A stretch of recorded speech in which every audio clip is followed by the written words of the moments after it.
now we have three excellent discussions who they will start to make short comments, and Dr. Chandakas later will take care for the questions. I would like to thank all the speakers. I have to say that I was impressed with the level of excellence and the quality of work that has been happening all over Europe. And I think now, Professor, is time to ask from our commentators to be involved in the discussion. And I would like to introduce Dr. Athanasiadis, Dr. Hiniadis, and Dr. Germanakis, and start our discussion regarding the topics that we recently heard. Professor Athanasiadis? Okay, yes. Okay. Comments. I would like to thank the organizing committee and especially Dr. Tzifa for the kind and prestigious invitation to participate in this advanced international forum in pediatric and adult congenital cardiology. And also the lecturers, Dr. Paioannou, Pushparajah, and Gitter for sharing all this data with us. After all these years working in prenatal diagnosis, I have the feeling that we are entering a new era in the diagnosis and treatment of fetal cardiac anomalies. On the one hand, with innovations of 3D and 4D echocardiography and 3D printing with 4D flow MRI, and on the other hand, with the intrauterine treatments that changes the landscape. For example, we changed our consultation on left ventricular hypoplasia to a non-viable lesion to a treatable one. Fetal echocardiography is, of course, the cornerstone in clinical diagnosis, and in trained hands has achieved a high degree of diagnosis accuracy.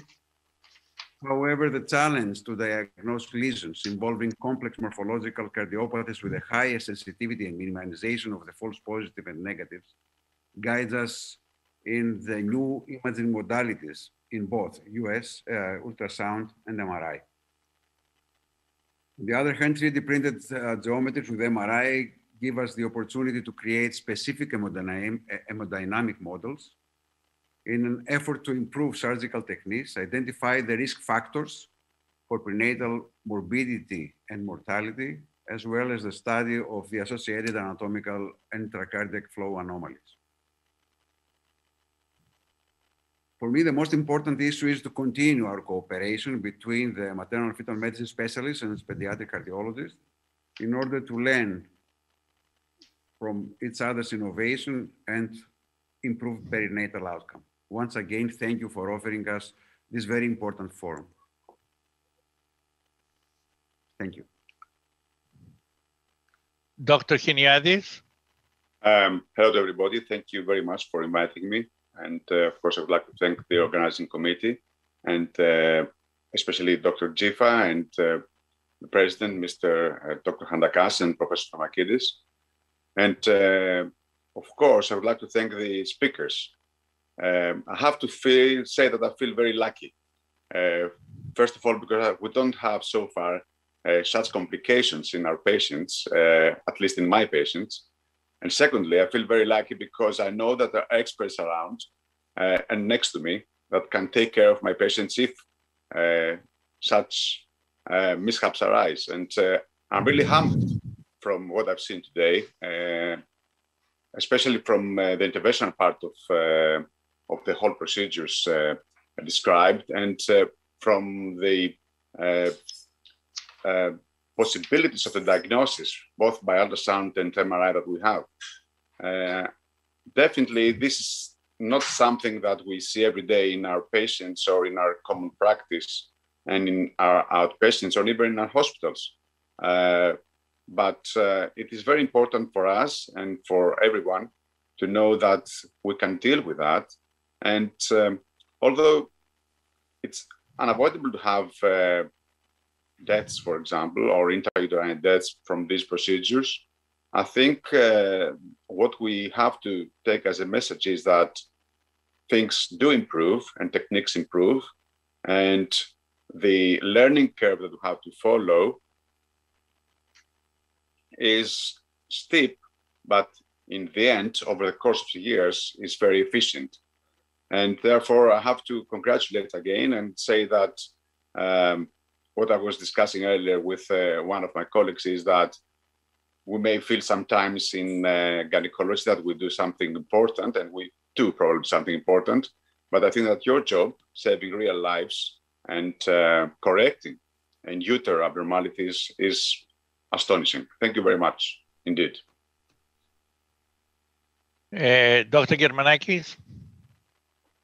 From my side, I would like to thank the organizatory committee and to congratulate for this excellent course, and warm congratulations for the esteemed colleagues who presented the future trends in pediatric cardiology. Personally, I'm convinced that the future of congenital heart disease cardiology, adult and pediatric, is based on the progress of fetal cardiology. It can affect the epidemiology through terminations, and it can affect the survival, as nicely shown by the esteemed colleagues in our panel. Furthermore, based to my limited research experience to the field, I have to stress out that colleagues who would like to be trained in this magnificent field of fetal cardiology interventions and imaging have to have a good understanding of the baseline physics. We need multidisciplinary teams and teaching in order to understand the limitations of ultrasonography in terms of physics and cardiac MRI in terms of physics before we think that we press a button and we get images. The myocardial MRI has the myocardium has a T1 time of 0.8 seconds and T2 time, relaxation time of 0.03 seconds, which prevents MRI from getting fast images in a sufficient frame rate or voxel, let's say, spatial resolution.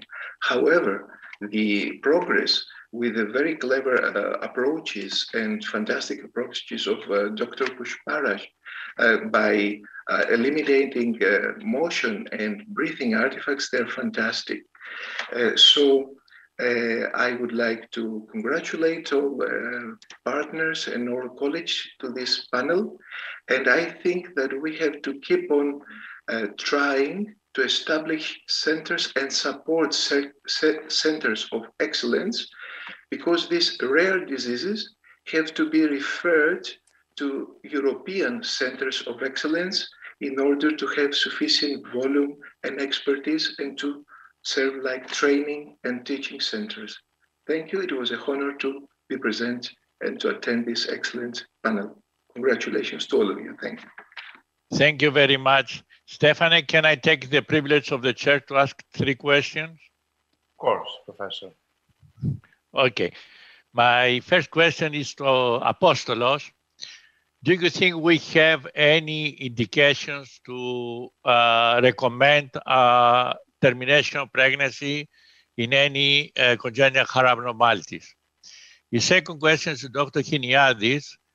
Does the IVF increase the risk of congenital abnormalities? And the third question is Dr. Germanakis, is that how accurate you are to measure the cardiac output in the fetus? And another one question, if they can answer me, does MRI, we can do invasive procedures with MRI? Mitropoulos is not here, but can we do that? Thank you very much. Okay, I'll begin with the first question. For us, when we identify a cardiac lesion, we always are consulting the pediatric cardiologist. So it's not up to us if we will consult the patient to terminate the pregnancy, but this will be done only with the pediatric cardiologist. The issue is that everything differs from place to place. For example, if we do not have all these innovations and treatments for example, left ventricular hypoplasia, it's very difficult to consult them to keep the pregnancy, not for us, but from the vision of pediatric cardiologists. So they must travel, and as you know, now with coronavirus, with the pandemic, it's very difficult to travel. We had 2 cases of left ventricle hypoplasia identified in first trimester, and one of them is still thinking to go abroad for in utero treatment. I don't know if it is satisfactory there. Yeah, that was very satisfactory. Dr. Hiniadis? Thank you for the question, Professor. Unfortunately, it does. We have an average of approximately 30% higher incidence of congenital heart defects because of IVF. And still, this is not a reason to perform IVF per se, because the aim of the IVF is to have babies, and we wouldn't have babies without it. And this is the reason we do always perform a special fetal heart ultrasound scan above the anomaly scan at 20 weeks in order to make sure that everything is correct as far as we can see. And we know the limitation, you know better than me, being a special fetal gynecologist. But yes, we do have increase in the congenital abnormalities of the heart. Yes. As a result, we have to put them that in the high risk group. Yes, we do. By definition. Okay, Dr. Germanakis, and then Stefanos take over. Dr. Germanakis? The question was regarding how to measure the cardiac output in a fetus. If you can measure accurately. Accurately. This is a very tricky question. Thank you. I think the colleagues are more capable to answer, but I will try to give an answer. The cardiac output is the heart rate multiplied by the stroke volume. And the stroke volume, you can get it either by volumetry of the left ventricle, by using, let's say, stick or spatial temporal image correlation between end-diastole and systole, or you can use formulas of LVOT size along with a VTI tracking of your flow signal of your pulse Doppler. So there are techniques, but the most important is to understand that the cardiac output can be affected by the preload and afterload, as nicely shown by Dr. Gitter, which seemingly failed ventricle. If you remove the afterload, it can start working once again. So cardiac output by itself is so much affected by the afterload that I would need a comment by Dr. Gitter on how reliable it will be in cases of high afterload. Thank you.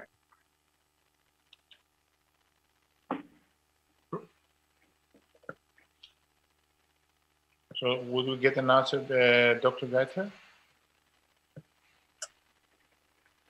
Okay, the question was to measure the cardiac output by Doppler methods. Yeah, we do this postnatally for sure, but in the fetus we just started to have very small pressure zones we put into the needle and put them into the left chamber and in the aorta to let's say approximately have the cardiac output. But as you see, it's the ejection fraction or the fractional shortening does not say anything about the cardiac output. And if you want to measure it, then yeah, we do the time integral, the velocity time integral over the aortic valve or the pulmonary valve. But especially the fetus with these both circulations going in parallel, I don't think that you get really good information about the cardiac output, and more rely on the behavior of the fetus. So if there is hydrops or no hydrops, if it's improving clinically or not. What we see, the differences in Doppler is, for example, the flow over the pulmonary veins. If you have a closed aortic valve or there is stenotic valves, you have an absolutely abnormal flow in the pulmonary veins, and that you can good delineate and see the changes after treatment. So going back to normal in the normal flow in the pulmonary veins. So that's a cardiac input.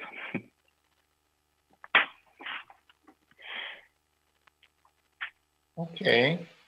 I think with this answer, Professor, we should close the session since we're also on the end of the time limit. Except if there's any final question from anyone from the panel or from the discussion panel.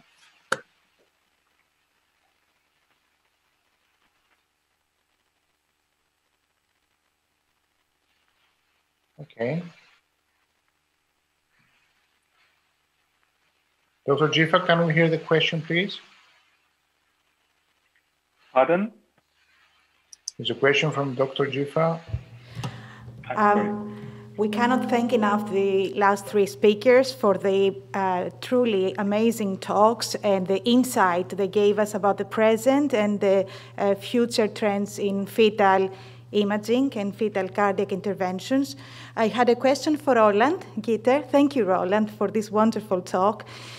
I wanted to ask whether you have come across twin pregnancies where one of the twins needed a fetal cardiac intervention. We had one recently, and I was looking forward to your thoughts. Yes, we had the same, and we were talking and discussing it very meticulously, because so far we always mention it as an absolute contraindication in twin pregnancies. You have the potential of 300% mortality in this intervention, and so far we did not intervene. Okay. Well, thank you very much. Thank you. And I think Dr. Mitropoulos also has a comment.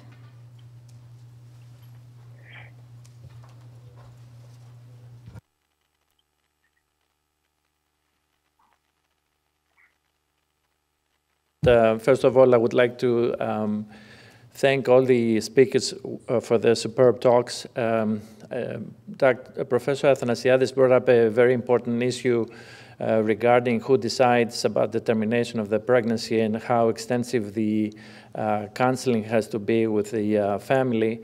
Yes, indeed, in the era of coronavirus and the difficulties in people being able to travel, and unfortunately in the southern part, in the northern part of Greece, there's no official pediatric congenital heart center, but in the face of virtual meeting, the same way we do this here, I think it's very important that there is a virtual counseling of the family, and this is something we need to implement, that should involve the gynecologist, the fetal-maternal expert, and a pediatric cardiologist, as well as a pediatric congenital heart surgeon, that it could be done from their places, from their houses, and that would give them the adequate and multidisciplinary information from a different perspective of each specialty that could help the family guide their final decision as to continuation or not of the pregnancy.